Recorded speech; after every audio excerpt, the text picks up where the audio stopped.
Tell me something about yourself. Good evening, everyone. Good evening. My name is Shampurna Goswami. My father's name is Shomir Goswami. My mother's name is Sadhana Goswami. I live in Kalyani. I read in class 5.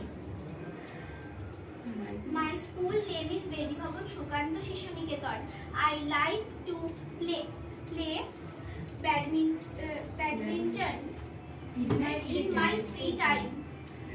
That's all about myself. Thank you. তাহলে অবশ্যই চলে আসো Indian school of কম্পিউটারে। তোমরা নিশ্চয়ই জানো যে যেটা মেইন ব্রাঞ্চ সেটা কানপুর খেলার মাঠের সামনেই রয়েছে, এবং এখন নতুন একটা ব্রাঞ্চ শুরু হয়েছে যেটা কিনা বেদি ভবনের একদম মোড়েই রয়েছে, সামনেই একদম। তোমরা যদি ভিজিট করতে চাও অবশ্যই করতে পারো। তোমরা এখানে এসে কম্পিউটার নলেজের সাথে সাথে স্পোকেন ইংলিশটাও শিখতে পারবে, যার জন্য অবশ্যই তোমরা ভিজিট করো। Thank you.